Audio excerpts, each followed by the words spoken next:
Hi there, I'm Andrea Koppel, and it's Time for Coffee, the podcast where you get to hear firsthand what the jobs and careers that interest you the most are really like. Hey there, Java junkies. Welcome to another K-Cup mini episode of Time for Coffee. By the way, K-Cups come in 3 sizes, single, double, and triple shots, or roughly 1 minute, 5 minutes, or 10 minutes in length. So if you don't have time to throw back an entire caffeinated career conversation, these K-Cup mini episodes of T4C can give you a quick caffeinated fix, whether you're on the go or you only have a few minutes to binge. So grab your mug and take a chug, because it's time for a caffeinated career double shot K-Cup with my guest, Adam Winkler.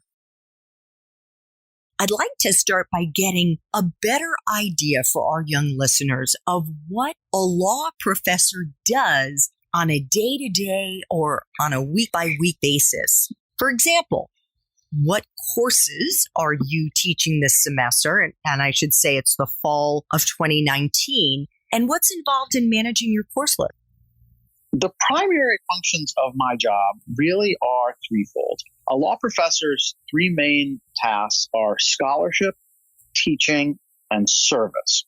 So let me break those down. Scholarship is the research and writing of scholarship, of scholarly articles or of books generally published in law reviews or by university presses that talk about the law and analyze some particular set of legal problems and come up with creative or innovative solutions or innovative and creative ways of understanding the nature of those problems. Scholarship is really key if anyone wants to be a tenure-track law professor at a research university today. And second is teaching. Some people think that as a professor, the primary thing you do is teach. But in fact, at UCLA, as most research universities, we want to promote research as our main goal. And so teaching is an important part of what I do, but it's in some ways secondary to my scholarship. We sometimes say that someone who is a mediocre teacher but a great scholar will stick around, but someone who's a bad scholar and a great teacher probably won't last long. You have to be a good scholar.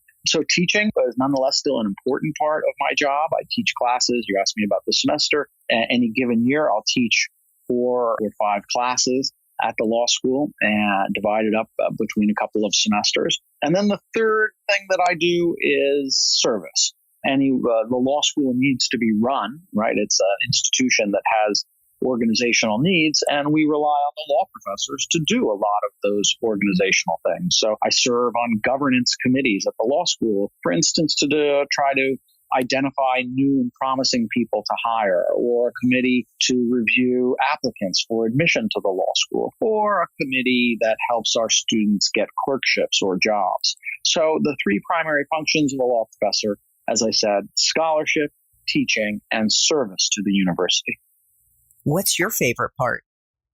Well, I love to do scholarship, but that can also be kind of isolating because so much of the scholarship that you do is very much sitting in a room alone with the computer, writing and rewriting and editing and thinking and reading. And I like that part, but it can be isolating. There's nothing better in my job than those moments when I'm in the classroom teaching students and they have that kind of aha moment where something that was unclear becomes clear and they kind of get a new understanding about how the law works. That's always a much more promising moment because there's that instantaneous award that you get from a student who has connected with you and learned from you. Thanks for tuning in to this K-Cup mini episode of Time for Coffee. If you want to listen to our entire caffeinated career conversation, please check out the show notes for this episode. Thanks so much for listening to Time for Coffee, where the professionals in the jobs that most interest you always have time to grab coffee 24/7, no matter where you live. I have one quick favor to ask you. Remember to rate, review, and subscribe to Time for Coffee. Thanks so much.